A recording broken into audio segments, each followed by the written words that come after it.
Hi guys, it's the Martini Drafter here, and today we're going through our first week in the Noob Draft League, the singles draft that we are in. Our opponent is the Thunder Brigade, coached by Zane. As you can see on screen, the bigger the picture, the bigger the threat is to our team and how big of a threat it is on their team. Now, we'll start actually going through their Pokemon now. Iron Valiant was their first pick for 20 points, which, honestly, I had my eyes on Iron Valiant as well. It is a very, very scary mon. It hits very hard specially, hits very hard physically, and is excruciatingly fast. That thing is really good, especially when you pair it with the mode we are in, which they are running an electric terrain team with, obviously, Pincurchin and Coco being their setters of it. But we'll get to those two in a little bit. This thing is going to be a problem. If electric terrain is up, it probably just outspeeds and kills a lot of my team, especially if it's running special. Now, I think we should stop talking about Valiant, because I don't want to think about Valiant and its stupid fairy typing. And we'll move over to Raging Bolt. Raging Bolt is a scary Pokemon. It's not the scariest into our team though, which you can tell by the size of it. It's not bad into our team, it's just there are better options there, and the Pokemon we are planning on running do very well against it. Don't worry though, we've still got counters to it just in case it's brought for that speed and bulk. Don't worry, we still have counters that we have built for it. Next, we've got Xurkitree, who, honestly, I do think could be very well be coming. Because if you pair it with electric terrain, that thing will do a lot of damage with electric moves, making it so that it can easily set up Beast Boost. Its special attack is nothing to laugh at. Tail Globe boosts its special attack by 3 stages, and it's generally just going to be a menace if it comes. We've got counters to it, we should be okay. Iron Moth is a Pokemon that a certain one of my friends says is really bad and hits like a wet pool noodle. Its quad weakness to ground is something we plan to exploit as we go through strengths and weaknesses, which will be soon. This thing is not the most threatening. I expect it to come though because of its use in electric terrain. There's a very good chance it comes in electric terrain. But if it doesn't come, I wouldn't be surprised, because it's just not very good into our team, especially since our main Pokemon is Heatran, who's immune to both its stabs. Next, we've got Tapu Koko. This thing is extremely scary, because its fairy typing makes it a very big menace. It's a special attacker that I do not like. It gets pretty good coverage, and its main purpose on their team will be to set up electric terrain. This thing will be a problem though.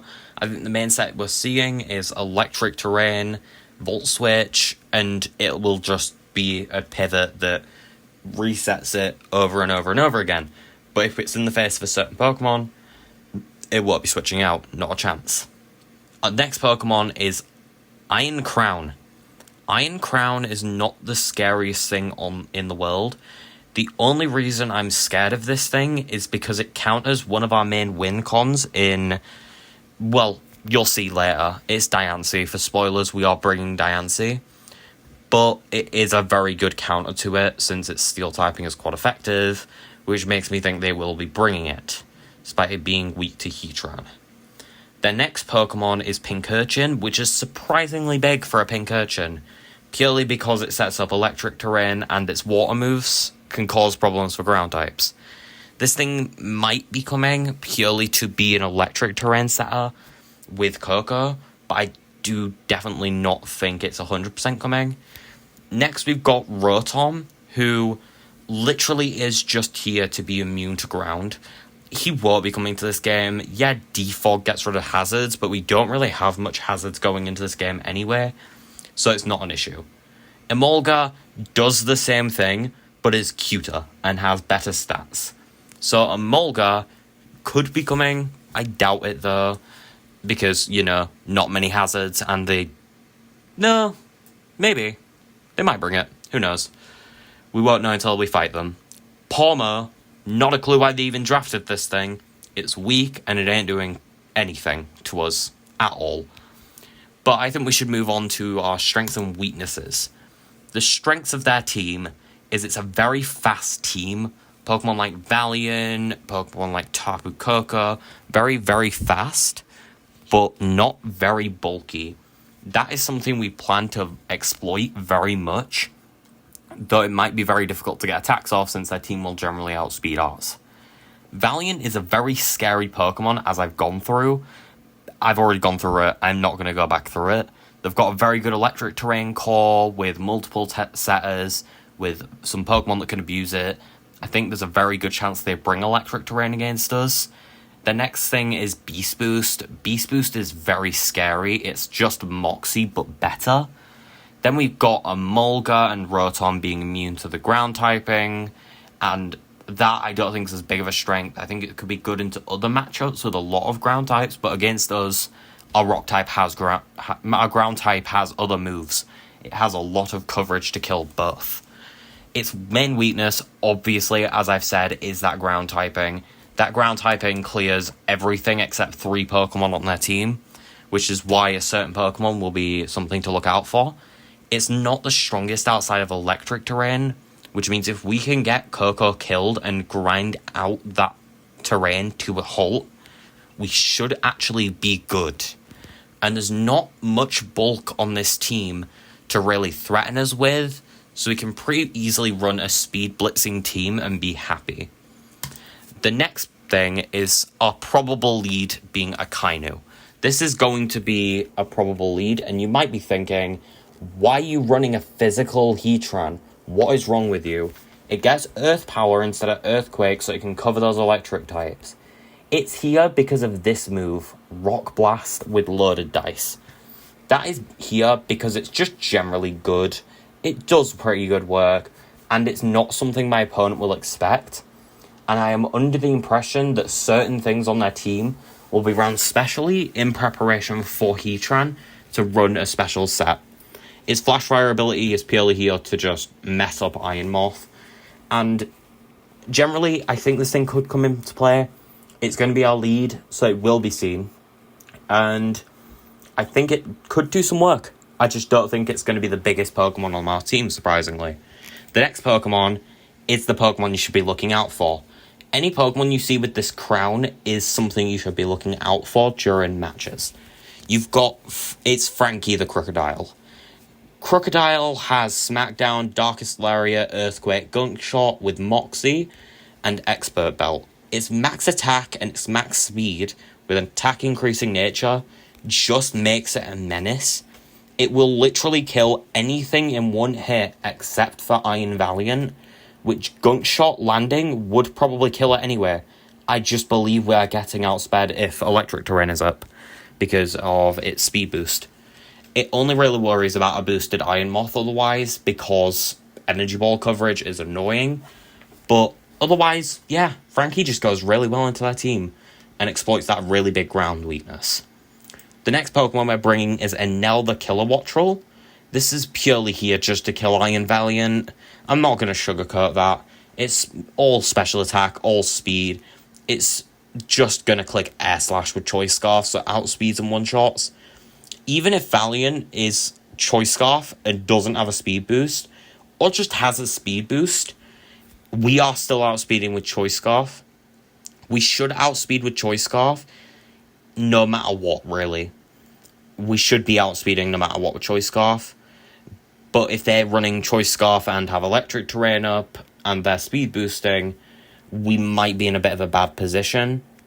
But we'll get onto the next Pokemon, Nami, who is another Pokemon to look out for, being our Diancie, who is running a Meteor Beam Power Herb set, which I don't know if they're going to expect this. It is my favourite set to run on Diancie. Meteor Beam is my favourite move, being in 100... It's not 100% accurate, sorry. It's 90% accurate.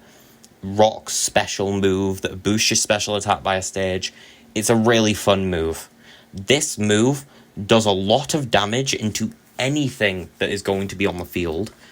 And if it's Iron Valiant they decide to throw in, Psyshock actually kills it.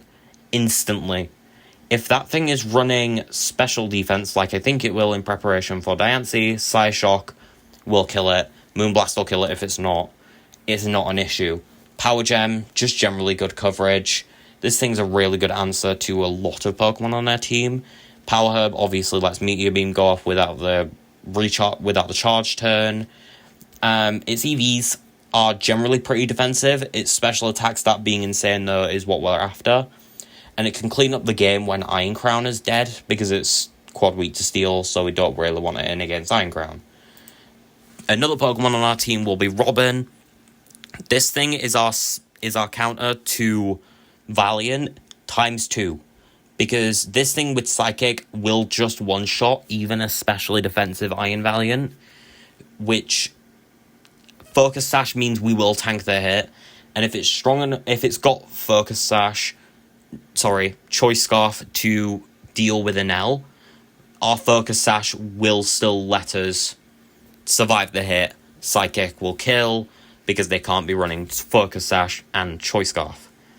Our EVs, generally pretty offensive. We've got HP to be defensive, just in case Valiant is dead. We've got a lot of HP to deal with Crown as well, and it can potentially heal any annoying statuses with Heal Bell. If we're on 1 HP and the next Pokemon they send in is meant to just finish off the kill, but is slower, we'll just click Memento into it. There's no reason not to. And that's Robin. Robin and his Magius could come into play, I think. The final Pokemon on our team is Magellan, who is our Z-Captain Muck. It's basically here to just click Z-Haze. Z-Haze removes any status effect, any stat increases or decreases, which, yes, normal haze does that, but Z-Haze fully heals us while we're doing it, which makes this thing a really, really good answer to Iron Valiant, because, yes, it's probably a physical set, and we're probably just going to get nuked by a physical move because of no physical defense investment, but if we can land a hit with Poison Jab, that thing is dead. Z-Haze is really strong. Knockoff goes really, really well into their team, for the most part. Poison Jab is there to deal with Coco, mainly. Ice Punch is here as a precaution if they bring Raging Bolt. Poison Touch is here to help with Poison Jab, get some sneaky poisons in. Its stats speak for itself. It's mainly here, though, just in case they bring Toxic Spike Pincurchin, we can counter it. So, guys, I'll see you in week 1. That's all from me today. Goodbye.